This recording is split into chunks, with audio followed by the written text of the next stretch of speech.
Hi, Year 2. Hope you're all okay and staying well. I'm going to go through your curriculum learning for this week, week 4. So, in your learning pack, you have some sheets that look like this. So, here, as before, you have a little bit of information that might help you with your learning, with your lesson for the day. Up here, I've given you a starter to have a go at, and then your task is underneath. So do the starter first. So for example, in lesson 1, I've given you 2 toys. I'd like you to have a think to yourself or maybe discuss with someone that you live with which toy you think came first and why. So have a discussion about that, okay? And then we're going to move on to the task.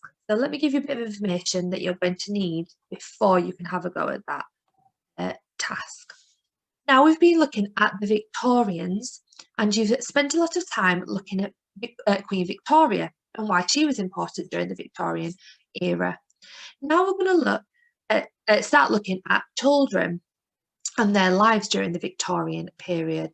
And we're going to start that off by looking at some of the toys that they had. Now you might have done some of this in year 1, so we're going to revisit it and have another look at it together. Okay. So I think what we're going to do, here's a timeline of toys, but I think we're going to start at this end today, which is toys that you guys might have, okay? So you might recognise some of these toys here. For example, some of you might have some dolls that you play with like this. Some of you might have tablets like that have some electronic games on them to play. And some of you might have some game consoles like this, like PlayStations or Xboxes. So games now are very much electronic, okay? But if you talk to your parents and ask them about the toys that they had, even though a lot of them were still electronic, they might have been quite different to the toys that you have today. So, for example, this is a toy that maybe your parents might have had. This was called a Polly Pocket. And very similar to the dolls, it had a little doll in it here, and maybe a little house that it play with. This here is a Game Boy, which is a bit like our game consoles that you guys might have today. So it's kind of like the first game console that might have come out. So very small, you'd hold it in your hands, but you could play lots of different games on it. And also toy figures like this as well, that some of you might have today, but I'm sure a lot of your parents would have played with when they were little as well. But then, if you speak to your grandparents, like your grandma and your granddads, their toys would have been very different too. So these are some toys that they might have played with. If you ask them, they might recognise this one. It's called a slinky. And also things like Lego as well, which some of you might play with today still, but they might have been toys that your grandparents had and maybe your parents too. And then if we go right back over here to the Victorian era, their toys were even more different as well. There were none of their toys were electronic then. They had things that were made out of wood, or sometimes toys like this, a tea set, this would be made out of porcelain. Okay, down here we have some wooden toys, and here as well. So their toys have been very, very different to our toys today. So we're going to have a look at those and compare them. So, as I said, Victorian toys were usually made from wood, sometimes metal, sometimes paper. Now, the toys that the Victorian children had would have depended on how much that their family had. So if we look at this section here, these are toys that children from rich families with lots of money might have played with. Things like toy soldiers, maybe dolls with a dollhouse, train sets, and this here, a rocking horse. So they might have played with those. But children from poor families that didn't have much money at all, they would have had toys that they made themselves at home. So things like this, it's a doll but made out of pegs, wooden pegs that they would have hung out their washing line. They turned them into dolls. And here is a little wooden boat that the children might have played with on water, again made out of wood, or sometimes they might have made them out of paper as well. So the girls usually played with the tea sets and the dolls, and the boys usually played with toys like the trains, the boats, and the toy soldiers. But Victorian children like to play games too. Things like football, which some of you might enjoy to play, they like to do, and board games as well. So things like Ludo, which some of you might have heard of, or Snakes and Ladders, they like to play as well. So they like to play lots of different games too. You do as well at school, and I'm sure you do with your siblings at home. So here's some more examples of some Victorian toys. So wooden blocks. This here, which is called a jack-in-a-box, which had a little puppet inside, and they'd wind it up, it would play music, and the jack-in-the-box would pop out, maybe make them jump. A skipping rope, which I know lots of you like to play with, especially at school, in the schoolyard. A spinning top, and here a hoop, a wheel and a stick as well, which we will look at in more detail tomorrow. So for your task today, I've given you a sheet that looks like this. It's split into two. You've got Victorian toys on one side and modern toys, which means toys that we have today, on the other. And then I've given you a page with lots and lots of different toys on them. What I would like you to do is cut out those toys and sort them into either Victorian toys or modern today toys. So for example, the Jack-in-the-Box, I like to have a think. Is it a toy that children played with in the Victorian times? Or is it a toy that we play with today? Now if we look back, again, we spoke about it here, it was a Victorian toy. So this toy belongs in this box here. And then games consoles like PlayStations and Xboxes, as we know, they didn't have in the Victorian times because toys were not electronic, but we have them today, so it belongs in that box there. So can you sort all of the toys into Victorian or modern toys?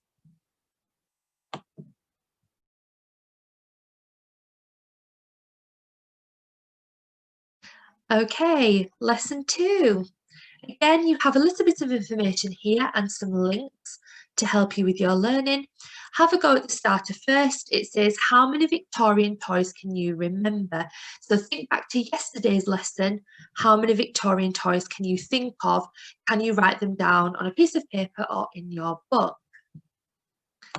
Now, yesterday we looked at lots of different Victorian toys that they played with, and we started to have a think about some of the games that they like to play as well. So we're going to have a look at some of those games that they like to play. So one of them was hopscotch. Now, if you think about the Ola Brook yard, the playground, we have a couple of hopscotch areas that look like this. All right, and they've got numbers inside them, and you hop on each number. But that was a game that the Victorian children liked to play as well. Another game that they like to play is Snakes and Ladders. That was a very popular game with all ages, so not just children, but adults like to play this game as well. I know that I've played this game with some of you before, and I bet some of you have this game at home too. So you need a dice that you roll. Each person moves places. If you land on a ladder, you're very lucky. You get to move up to a higher number. But if you land on a snake, you have to slither all the way back down. All right, and the first one that gets to 100 is the winner. I know I enjoy playing that game very much. Another game that children might have played is called Hoop and Stick. Where they had a big hoop, it looks a bit like a hula hoop that you guys have played with before, and a stick, and they'd have a go to see how far they could roll the hoop using the stick. Another game is Skittles. So some of you might know this as bowling. So they'd have some Skittles here and use a ball to see how many that they can knock over. Again, we have this game at school that we like to play a lot as well, but it was popular with Victorian children. Another game that they would have liked to play is badminton. So as you can see, these children here, they have a bat in their hand, and then they have this as well that they would hit to each other. And again, we have something similar at school with the tennis bats. So your task for lesson 2, what I would like you to do is to make up your own Victorian game. So you can look around your house and find some things to make your game, or you can make something completely from scratch. You could base it on a game that you already like to play, or it can be a completely brand new game that's never been done before. So can you make up the game, play it with your family, and can you make up some of the rules to go with it as well?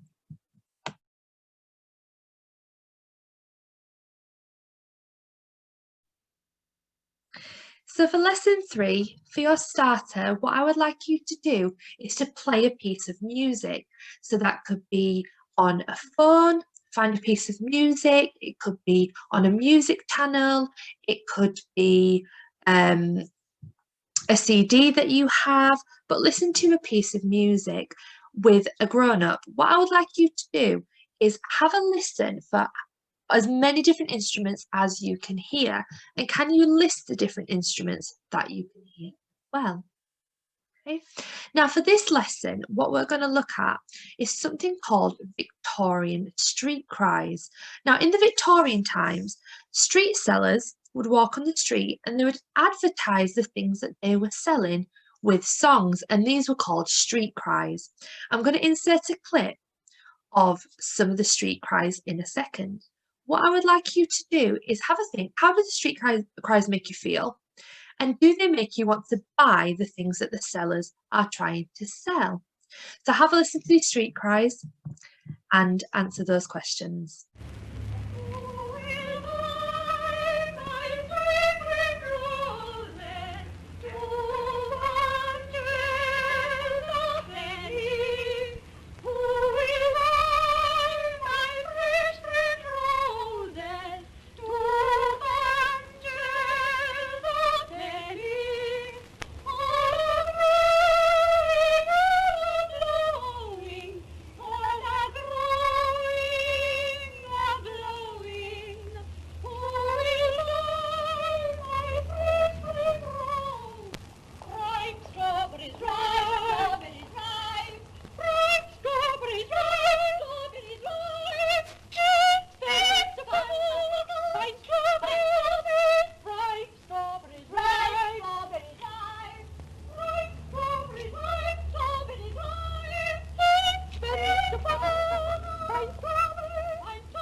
I hope you enjoyed those clips of the Victorian street criers. So you might have heard this one, the ripe strawberries ripe one. So that lady was trying to sell the strawberries, and she did that by singing the ripe strawberries ripe song. So for your task, I'd like you to imagine that you are a Victorian street seller and have a think about what you might sell. It could be a food, it could be a toy, it could be some sort of drink, it could be anything you can decide. And what I would like you to do is to write your own street cry to go with it.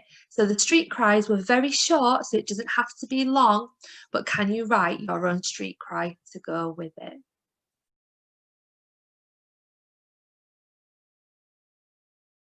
So for lesson 4, I'd like you to do some PE.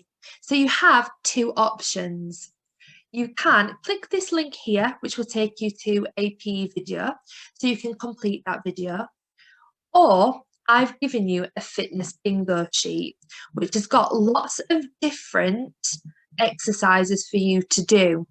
What I'd like you to do is work your way through this sheet and see how many of the different exercises that you can do.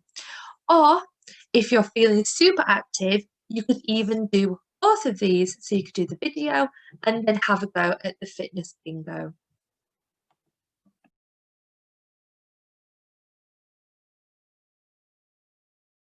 And finally for this week, lesson 5 is a PSHE lesson. So lots of different things that make us happy. And it's important to remember all of the things that make us happy. So what I've done is I've given you this sheet here in your learning pack. And there's a sun in the middle and also some clouds around it, a really pretty picture. And what I'd like you to do is either write or draw a picture of all the things that make you happy inside these clouds here. So for example, one thing that makes me super happy is Ola Primary School. So I could write the words Ola here, or I could even draw a picture of it underneath or inside the sun. And then in the clouds, I could write or draw 4 other things that make me really, really happy. I can't wait to see all of your words and drawings of all the things that make you all really, really happy.